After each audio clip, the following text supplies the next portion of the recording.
What is up, everyone? Happy weekend. So we have a heavy hitter this week. Bear with me. I'll try not to get too deep into some of this stuff. I'll try not to get too heavy. I'll bring in some marshy content maybe to cheer you guys up if it gets to be too much. But I do want to, right off the bat, start off with reminding myself why I'm even doing this at all. Especially with a heavy hitter like this, with this episode. I am doing this because I feel like this topic as a whole does not get enough attention. These are thoughts and ideas and concepts that are always kind of swirling around in my head, and it's really all I ever think about.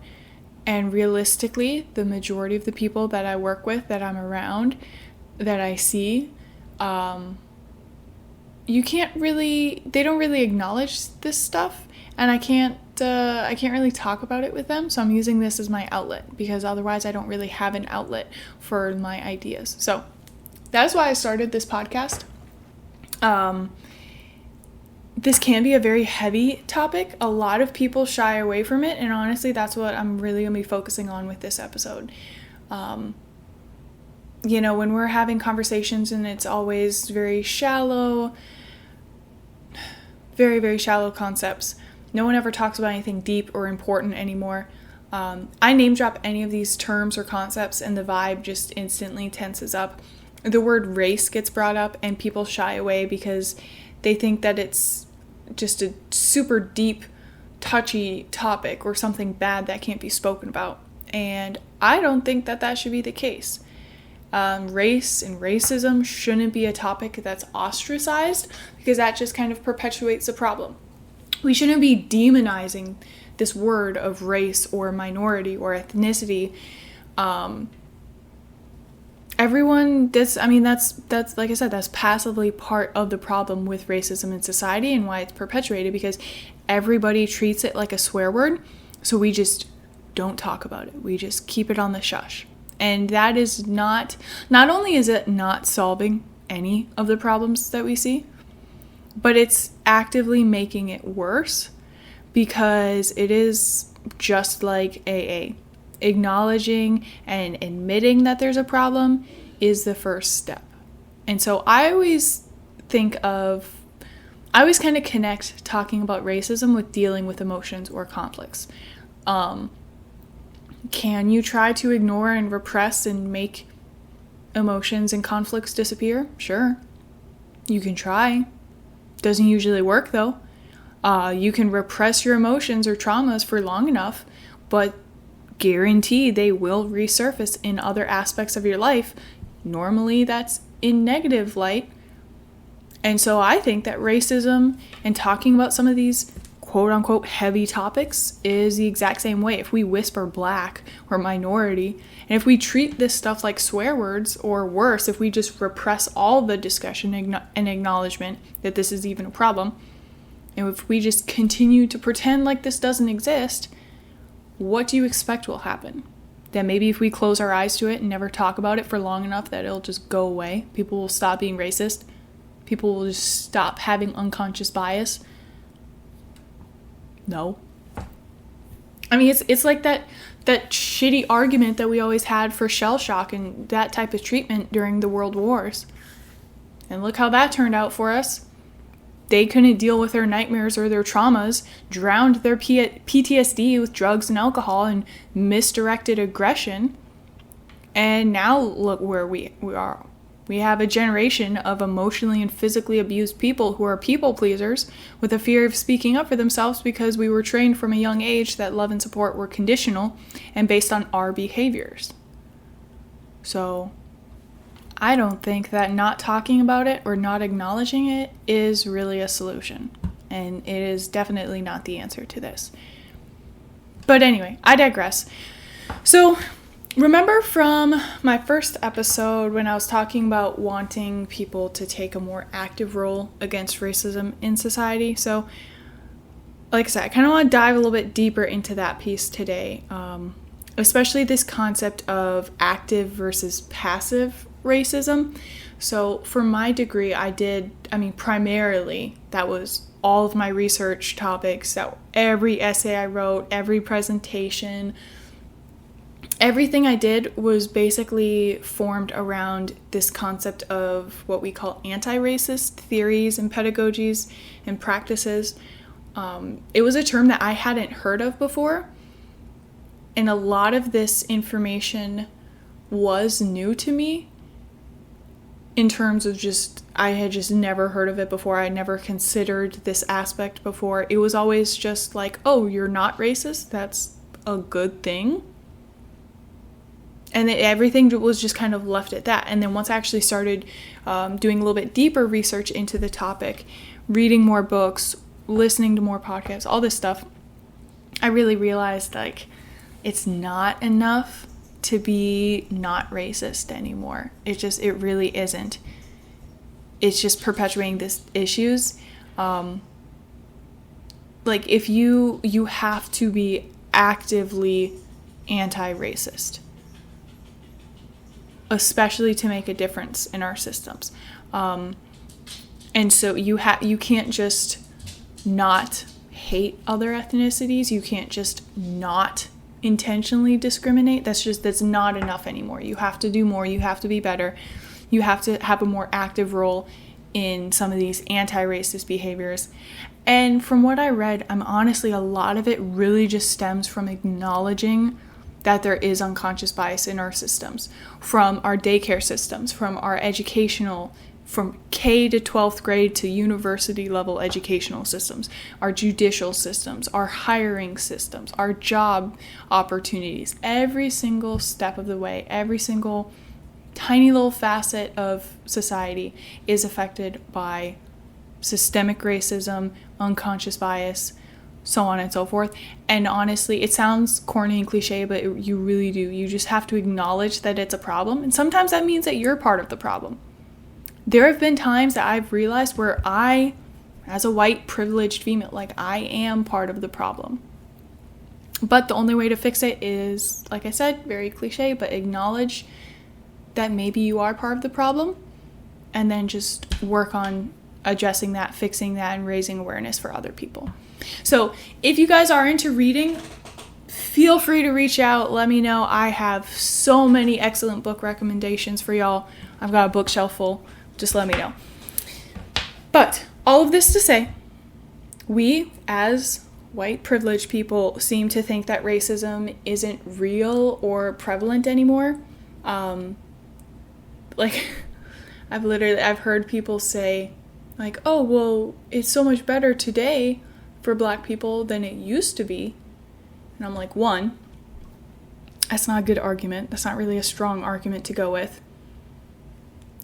I mean, we as females, we're not getting thrown into lakes anymore and accused of being witches. That doesn't mean that we're in a good place right now. And two, just because we don't have people in literal shackles and chains anymore as slaves does not mean that they are not figuratively held back and shackled in different ways in society.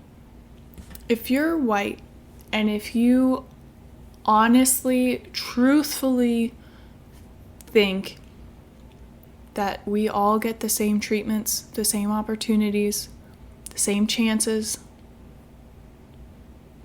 I want you to really reconsider. And again, this is not me bashing on y'all. I was in the same place. It wasn't even something I considered. Like it just wasn't a thought that I had before I started doing some more of this research and stuff, and before I started actually learning about it in school. And so hopefully you guys don't see this as like a hateful white bashing thing, because that's really not. I'm just trying to make society a better place. I'm trying to make a better environment for my kids when they grow up and when they exist, because they're going to go through at least half of some of the things that I'm seeing today. I mean, hopefully it's better by then, but more than likely it won't be completely fixed and equal in society by then. And so I just want us all to be decent human beings. I feel like this is a good Marshy break time. I wish you guys could see him. He's so So freaking cute, doing his little sploot, just having a good snooze. He just lays right by the door. Guards, what a good guard dog. But, okay, anyway, Wusa. Like I've been saying from day one, all of these heavy topics, this systemic racism that I'm saying, all of these things, keep in mind, this is not aggressive people being hung in the streets, like blatant racism, right? Like I said from day one, it is always subliminal. It is always small little underlying things that can be excused away as something else. But here's an example, right? Here's a good personal example. So my husband is about to be getting a new job, right? And his job will be focused primarily on selling things to other people and getting them to sign contracts, right? And we're probably going to be, we're 100% going to be moving. And so we're talking about our future, where we're going to live, what area of the country we would want to live in. And when I'm thinking, me personally, when I'm thinking about what area of the country I want to live in, I think about the weather, what there is to do around there, the population, is it a rural area? Is it a huge city? Cost of living? Things of that nature. Have I lived there before, or is this a new place? Do I have family around there? Do I have friends around there? Things of that nature. And my husband, though, kind of, was thinking the same things. We were having those usual discussions. But then he kind of, I can't remember exactly how he phrased it, but he basically brought up, he's like, well, I should probably try and find a place that's at least seen Asian people before, since I'm going to have to be selling things to them. Like, my ethnicity is going to be taken into account of that. And I'm like, fuck, man, you are basing your career decisions off of you have to base them off of your ethnicity. And that never even occurred to me. That didn't pop into my head, because that's not something that I necessarily have to worry about. But for him, and then I started thinking about it a little bit more, and I'm like, damn, dude, you're not wrong. Like, in multiple aspects. So one, job performance, career progression. I mean, if you're selling things, you are going to be rewarded based on how many people you can get to sign a contract and basically buy into what you're selling. That's going to be real fucking hard to do if you're in a super rural, backwards ass woods area of a country where they've never seen an Asian before, or they ask you, oh, do you speak American? Or, oh, are you from China? Or, oh, does your family own nail salons? Or, oh, are you a foreign exchange student? All that shit. They're not going to be super open to hearing what he has to say. That's his job performance on the line now, just because of what he looks like.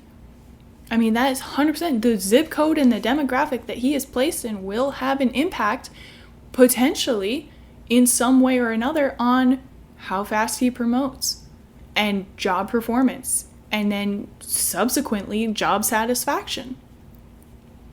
And the second aspect that he has to consider is his general quality of life, so even outside of work. I mean, are there going to be restaurants around and cultural aspects? Is he going to see another Asian person around?